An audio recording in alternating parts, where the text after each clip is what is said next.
Sorry I'm late, everybody. Oh, lot to do.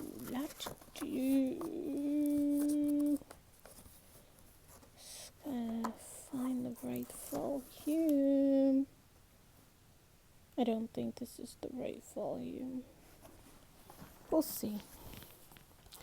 Let's see, volume 3. Yeah, no. I gotta go find volume 4. Anyway, been an interesting week. I've been off and out of sleep and low on certain medicines. So, it's been difficult. I take 2 different types of antidepressants, and they really help me sleep at night. Well, one helps more with my anxiety.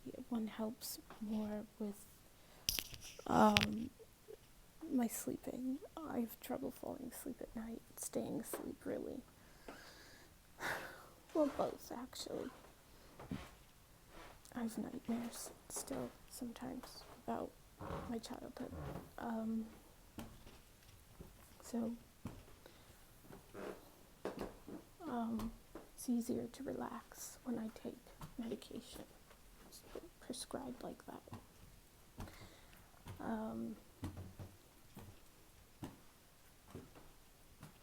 But I ran out, and it's been a few days, so my body's like flailing to get by.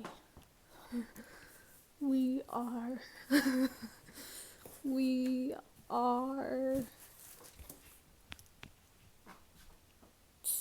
scrambling. We are scrambling. Just scrambling. I figured, let's do some Blindsided today. You know, we've done a lot of the Air, and it's always nice to see Natalie and her friends and get back into the world I know best, and the book that always makes me happy. This book always makes me happy. I've read it this would be my 3rd time, I think, for you guys, and I would recommend it so many times to so many people. So I think for taking a break so long, and for everyone who reads my books aloud, if ever, I think y'all deserve a chapter of Blindsided. So I think y'all get comfortable, and the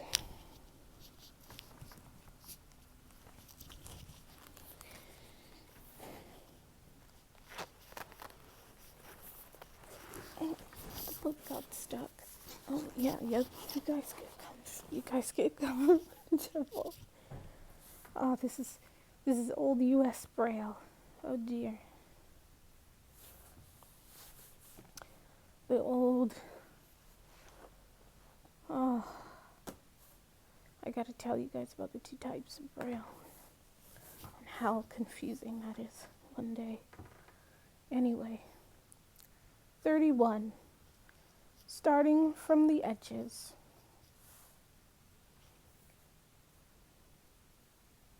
The main shaft of Natalie's cane had a dent. And some scratches from when she had fallen on the sidewalk during the attack in Baltimore. Natalie touched the sad reminders as her mother laid out the broken cane on the kitchen table like a wounded soldier, and measured it. Afterward, her mother called the school and asked them to ship a replacement. When they finished, Natalie gathered the cane's broken pieces, took them upstairs, and gently set the loose bundle on her bookshelf. Christmas came and went. Natalie enjoyed opening the gifts she received, mostly clothes, new hats and gloves, a pair of fur-lined moccasins, a blank journal for writing poetry, although how could she now? Her parents didn't think of that. She could write poetry in Braille, she supposed. But anyway, she hadn't been writing poetry anymore. Natalie didn't have any gifts to give, and regretted not finishing the blue scarf.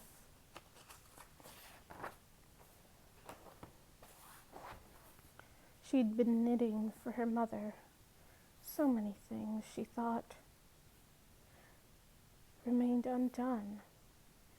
With the holidays came another foot of snow, and in the days that followed, Natalie stayed inside, except for the daily morning walk to 58 steps. Through shoveled paths, except for the daily morning walk, 58 steps through shoveled paths to the barn, where she sat on the step, huddled against the cold, and held out pieces of toast to the cat, who snatched the food and ran away. She had stopped working in the creamery, and her mother had stopped asking for help. When school started again in January, Serena called Natalie. "It's boring here without you," she said. "Well, I take that back. It's boring here even with you," she laughed. "But you did spice things up, Nat. You even got Eve excited about going to college. She doesn't want anything to do with daycare anymore. Hey, you're coming back, aren't you? I mean, you're not crapping out on us." "We'll come out and get you, you know. We'll haunt you." The call made Natalie smile, even if she did evade the questions. Then Arnab called. "Just wondering how you were doing," he said, so politely. Soon Natalie found herself deep in a discussion of goat cheese production. "First, all the milk goes into a holding tank," Natalie told him. How much?" "It holds about 1,000 gallons. Yeah, it's huge. From there, the milk goes into a pasteurizer, which heats up the milk." "Arnab, of course I know. It's heated to 150 degrees and held there for 30 minutes. After it's cooled down, we add bacteria. The kind and the amount of bacteria determine the kind of cheese we make." "That's right. And basically, it controls the spoilage of milk. It's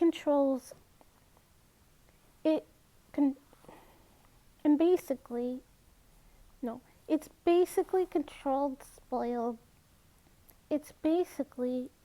controlled spoilage of milk." They laughed. "Yes," Natalie assured him. I'm looking forward to being with you again, too. She didn't tell him she wouldn't be returning. Finally, the new cane arrived. Natalie opened the package herself and carefully lifted the cane out of its protective bubble wrap. She unfolded it and felt it from the grip on down. The segments were smooth and slick, and the metal tip simple and straight. The new cane seemed lighter, however, somehow. She tried it out in the backyard, and now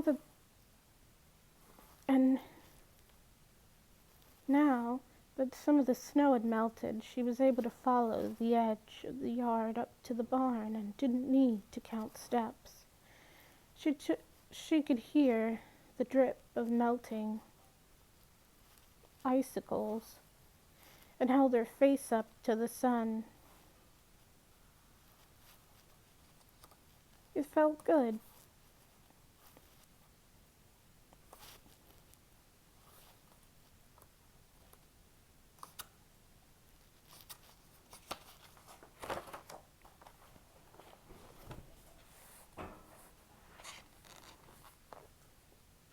Opening the barn door, Natalie surprised her mother in the creamery.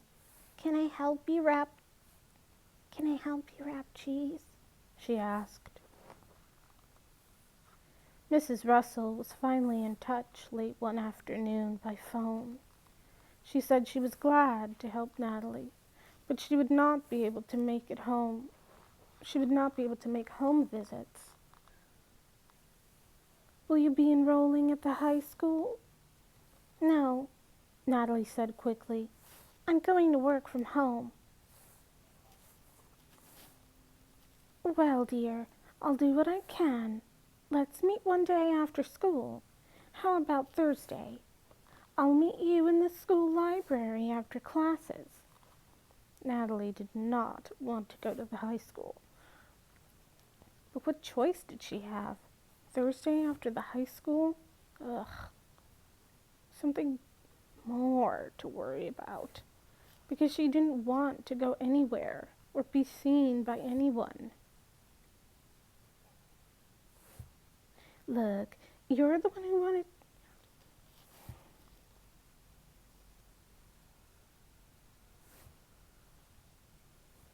Look, you're the one who wanted to stay home, Natalie. Look, you're the one who wanted to stay home, Natalie. If Miss Russell can only meet you at the school, then that is where you'll have to go. Then that is where you'll have to go. They were in the creamery together, working. Natalie's mother was sliding clean, emptied trays onto the shelves of a tall rolling cart. Natalie could tell the trays were empty from the rattling sound they made, and the speed with which her mother worked. They would fill those trays with chunks of cheese now, sitting in a tub of brine, and push the carts into a room. I can't teach you Braille, Nat. Never mind all the work that would involve that homeschool. Never mind all the work that would be involved with homeschooling. I don't know how we'd handle that. Natalie dropped her head. It wasn't going to be so easy then. I wouldn't worry about going over to I wouldn't worry about going over to the high school, her mother tried to tell her. It's after high school when everyone's gone. It'll be fine. Natalie was silent. When they finished loading the trays, she slumped back in her chair while the carts while the cart was noisily rolled away. When her mother returned, she sat down. Natalie heard the scrape of the chair, the intake of breath and the sigh. She was either tired or getting ready to say something, Natalie figured. Do you remember that trip we took to Bethany Beach last year? Her mother asked. Natalie's head popped up. How could I forget that? Oh, come on. Was it that bad? Mom, first of all, Dad never must have gone. Dad never should have gone because he worried about the farm the entire time.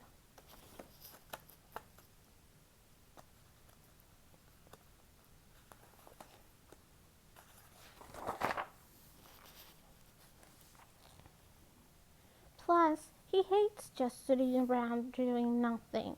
He doesn't much like to read, so what was there for him to do on the beach? I felt bad for him. He did it for you, though. He wanted you to have the experience of seeing the ocean, and he wanted us to make the trip as a family. All of which I appreciated, Natalie insisted. But it was so awful. Just the thing with Dad. But when you make me go in the water. Not the thing with Dad, but when you made me go in the water, it scared me to death. I still have nightmares. Do you know that? Nightmares about the ocean? Yes. You said you wanted to know what it was like, her mother reminded her. Yeah, but I changed my mind, and you wouldn't let me go back. Gosh, Natalie. You know how to swim, and we weren't out that far. But then that wave hit, and you let go of my hand. It was not a very big wave. It knocked me down, Mom. I couldn't see. I was under that water and it was dark. It scared me. Yes, her mother said calmly. And then what happened? What do you mean, what happened? What happened next? Did you drown? Natalie paused. No. No, I didn't drown, obviously. So what happened? Natalie frowned. She was irritated by the question, even as she reflected on the brief but intense panic, the struggle to get herself upright after she was rolled around by the wave, the water in her ears and eyes, the sand in her hair, the hard pebbles beneath her feet, the coughing. What happened? Her mother pressed. Natalie shrugged. I got my footing and walked out. Yes, her mother said. You got your footing and you walked out.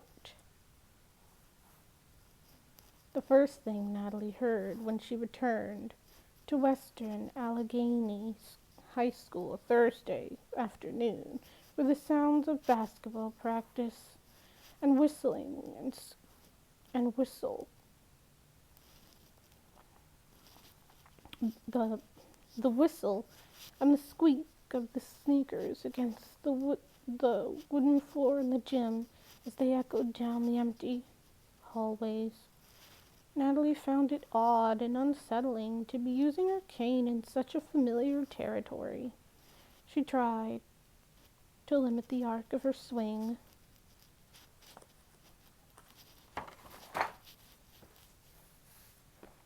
So she wouldn't whack the cane into the wall or the metal lockers as she and her mother made their way to the library. Mrs. Russell greeted her with an enormous hug. Natalie filled her in on what she had learned at the Center for the Blind, and then they outlined some of the techniques they would work on together, starting with Braille. If it's possible, Natalie said, I'd like to learn how to use the JAWS program on the computer so I can research and so I can email my friends back in Baltimore. Some of them don't have cell phones. Mrs. Russell hesitated before replying. Oh, no, I'm sorry, Natalie. I don't have that program here. Couldn't the school get it? Natalie asked. Probably not. Probably not. Probably not. Probably not, said Mrs. Russell. At least not for this year. It would be a big item for the budget. It would have to be approved by the county's Board of Education. And with all the budget cuts, I'm not optimistic. Natalie was stunned, although she should have known. That's where you're going to miss out. That's where you're going to miss out, Natalie. Mrs. Russell noted. I can't give you the technology training you could have gotten at the school in Baltimore. Although disappointed, Natalie and her mother thanked Mrs. Russell, and after putting their coats back on, set down the hall. Oh, I forgot. Her mother stopped. I needed Mrs. Russell to sign these papers. Wait here, Nat. I'll be right back. But I'll be right back. Natalie held the cane in front of her and stood stiffly, taking in and letting out a few deep breaths. Hurry up, she mouthed silently to her mother. But her mother wasn't fast enough. Voices were coming up the hall from the other direction. Kids' voices. Natalie tensed up. One voice said, Thanks for coming. Two voices chimed together. Sure, see you tomorrow. One set of footsteps came closer. Nat, hey, I thought that was you. Oh, sorry, wrong gender. Nat, hey, I thought that was you. It's Jake. Unbelievable. Jake was always popping up. Natalie turned toward his voice with a tentative smile, and before she knew it, she was swallowed up. Aww. In Jake's warm embrace, and the cane with the cane sandwiched between them. What a surprise. She couldn't be sure, but it felt as though he was taller. And was it possible he'd lost the big stomach he had? It is great to see you back in school, he said, releasing her. Jake, yes, thank you. My goodness, Natalie replied, a little flustered. Have you lost weight? I'm sorry, that's a rude thing to say. That's a rude thing to ask. No, I'm so glad you noticed. I've lost 30 pounds since the end of this summer. 30 pounds? Wow, that's fantastic. I'm sure that was hard. Yeah, a lot of salads and a lot of treadmill. Natalie laughed. So, are you coming back to school here? Jake asked, and Natalie forgot for a moment that she was blind and holding a cane in her hand. and trying to look scared. At home, she wanted to say yes.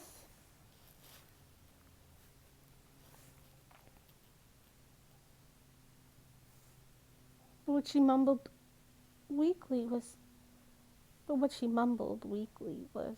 I don't know. I was just talking about it with Mrs. Russell. Jake's voice became serious. Yeah, Meredith told me a couple weeks ago. About your eyes, I mean. It's okay to say the word blind, Natalie blurted. God, she hoped it didn't sound hostile. She certainly didn't want to drive him away. Oh, he responded. Okay, I'm sorry, Natalie, that you're blind. I really am sorry. She smiled slightly. But don't be, okay? She coaxed gently. I don't want anyone to feel sorry for me. A pause. But Natalie had given what Natalie had given then to be what Natalie had given what Natalie would have given then to be able to see Jake's face. Well, if you ask me, looks like you're doing great, Jake said. He touched her hand, then squeezed it and held it for a few seconds before letting go. And I do hope you come back, Natalie. I need to tell you all about the National Convention in Omaha. It was so awesome. And do you know, we never even had a special election to pick your replacement, so you could still be on the student council. And hey, look, can I talk to you about that panel we were going to do? The one for the special needs kids? I think I've talked them into doing it again.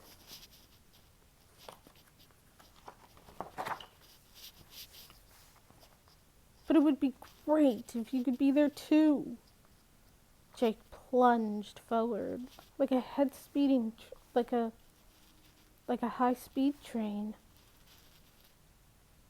Once he got going, there was no stopping him. We could talk to you, Nat. We could talk to you too, Nat. You know, like, what were the hurdles? What did you have to overcome?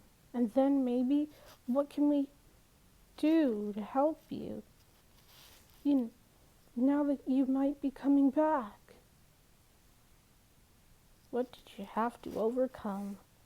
Despite Jake's warm and encouraging words, Natalie knew she was not ready to return to Western Allegheny High School to talk to students about what it was like to be blind. She wasn't ready because she hadn't overcome the hurdles.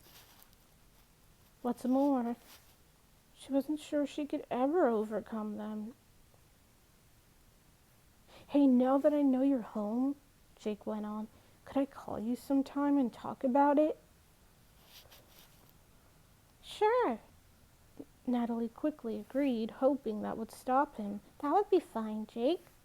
Call and we'll talk about it. And suddenly, Natalie's mother was there. Or had she been there? Mrs. O'Reilly, nice to see you, Jake said. And you, Jake? Natalie's mother replied. You look great. Quick goodbyes. A walk back through the hall. Was Jake watching as he used her cane? Outside to the car. Door shut. Seatbelt on. Safe again. Natalie heaved a sigh of relief and swallowed hard. Yikes. How scary to think of actually returning to the high school and facing other kids. By the time Jake called, she figured she would have thought of some way to get out of it. But gosh, that hug felt good, she thought, pressing her lips together to stifle the secret smile and the flip-flop feeling in her stomach, and the little hand squeeze. Did her mom notice? Sitting on the barn step the next morning, holding out crust for the cat to eat. Natalie was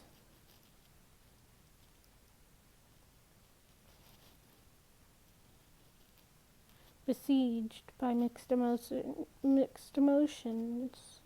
She wondered if someone would actually be strong enough to tell the students at her high school what it was like to lose her sight. What were the hurdles, and what exactly would they say? Natalie tried to envision this future scenario because she knew that she wanted it to happen. She would take the microphone and, with confidence, repeat Miss Karen's comment the morning Natalie discovered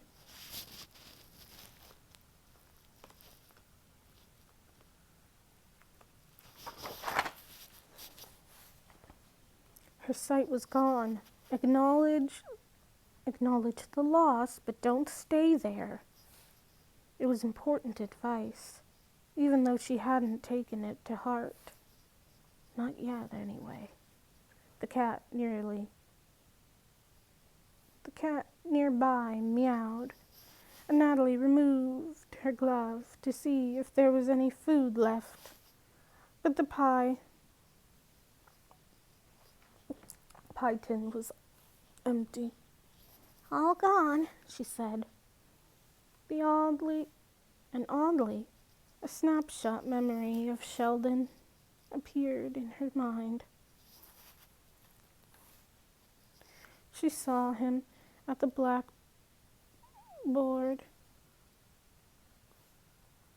moving his head around so he could see the letters that the English sonnet written of the English letters of that English sonnet written in chalk. Curious the way in which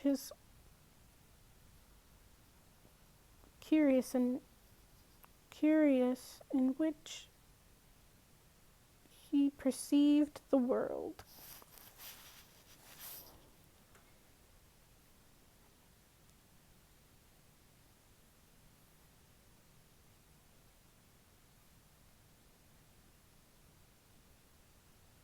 Curious the way in which he perceived the world. Piecemeal, never able to see, immediately and directly, the all-important center. He had to work at putting things together, always starting from the edges and slowly working his way in. Suddenly Natalie jumped, frightened by the strange sensation beneath her fingers. She pulled her hand away and held it to her chest. What in the world? Her heart skipped a beat as something pressed against her arm. Was someone there? Natalie sucked in a breath, then a slight smile